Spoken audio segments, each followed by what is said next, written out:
Hi guys, Dan and Leone here this week, giving you a little bit of a rundown on how we're seeing things out in the marketplace at present. We thought we'd get Leone on this week and just give you guys a bit of a rundown of how she's seeing things in the property management department, and also give you guys a bit of a rundown as to how we've gone in sales over the course of the last week. So over the course of the last week, we've had offers agreed on 105 Simpson Street in Buninyong. Kiara had enormous interest in that property. Multiple bidders out there fought that one out. We had 3 Carrum Street in Alfredton. That was one that Tony and myself have been working on for the past 5 weeks. Great to get a result for our owners there. Some very excited first home buyers buying that property. Kiara had enormous interest again in number 18 Cartledge Avenue in Mount Clear. And again, we went to best negotiation there, and a fantastic result was achieved. Again, multiple bidders on that property. 25 McCallum Street, Sean got that one away. Number 12 Coventry Street in Miners Rest, that one's gone to contract as well. Number 82 Waterford Drive in Miners Rest, Sean's gone to contract on that property. I was able to get 25 Creswick Street agreed for our vendors there for a price that's above the advertised range. And 313 Yule Street in Buninyong is one that I've been fighting with for about the last 6 months or so. And we were able to get a great result there finally for our vendors. And I must say, some very, very excited purchases on that one. They've been trying to buy that property for quite some time. And all the ducks lined up this week, which is great for everybody involved.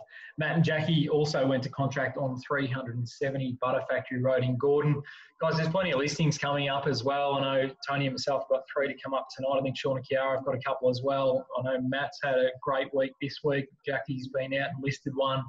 And Matt's got about 4 or 5 himself that are coming to the market over the next couple of weeks. So spring is definitely here. That influx of listings, I think we're about to see the internet light up with new listings. And that's great for everybody involved. Certainly all the people out there at the moment who are waiting for the right property to pop up. I can just about guarantee you're going to start to see much more properties hit the market that probably hit your,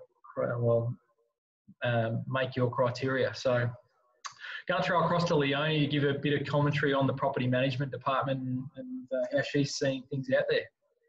Yeah, thanks, Dan. We're pretty much the same. The start of September has been super busy in rentals as well. We've actually got 8 new leases underway, ready to move in by the end of the month, and we've got another 2 that we're negotiating, should be over the line tonight. So 10 new listings, and by the 9th of September, we're looking at about 1 a day. So it's a pretty good result. I'm really happy. The big news of our week has been with the Premier's announcement on Sunday. One of the fallout from that is that the moratorium on evictions in Victoria has been extended through to the April, 31st of March. And that's 2021. So it was initially September, got pushed out to December, and now we're talking April. So that is not only evictions, but also rent increases, which has obviously had a bit of an impact with renewing leases and things like that coming up at the moment. But also for those owners who are or were hoping to move into their property or get their property back or sell their property or all of those kind of things, obviously we have to work within the guidelines. Disappointing in some ways for landlords, but you know, we'll move forward and work with what we can and get things sorted. Rents are holding steady in management at the moment. I wouldn't say that they're on the massive increase, but definitely things as they are coming vacant, they're sort of going back online at a similar rent or with a slight rent increase. And we're still noticing a lot of Melbourne inquiry coming out of the city. I think a lot of people have obviously readjusted priorities. Sales probably noticed that as well. You know, if they can work them home, why are they not in Ballarat with, you know, gorgeous trees around them instead of in the city in a high-rise apartment? So we're still finding that inquiries coming out of Melbourne. We are obviously restricted at the moment with doing open homes. So we've got some people doing walkthroughs via video tour, a lot of virtual inspections, a lot of FaceTime calls to get things over the line. But it's, yeah, people are readjusting their priorities, and Ballarat's only going to benefit from that. So it should get busier. We're the same. Spring is looking to be just busy, humongous. It's great. Yeah, I think it's probably just been a delayed response this year. Like spring's always typically busy in Ballarat. I think it maybe the events of the last month or so has maybe just delayed that real spring into spring this year. You know, normally it starts to build up through August. I think this year, you know, we're just starting to see it wind up now. But as we alluded to last week, and as you've just said, Leonie, I think that there's plenty of, you know, just because the Melbourne buyers can't come out at the moment, it doesn't mean that they're not looking. You know, we've sold properties over the course of the last month, sight unseen, to buyers in Melbourne, also to buyers in New South Wales. And that might be the way of the world moving forward. I think that we're going to start to see a lot more property transacted without it actually being viewed. And that's when you live in a town like Ballarat, where our cost of living is low and our property prices are in comparison low to some of our capital cities. I think that's the reason that we will see that moving forward. Yep, and rentals are the same. So people obviously like to test the market first sometimes, so they rent for 12 months before they buy, figure out where they want to live. It benefits the investors as well. So yeah, it's good news for Ballarat. Absolutely. It wasn't the news that we wanted last Sunday. It wasn't the news that anybody wanted last Sunday.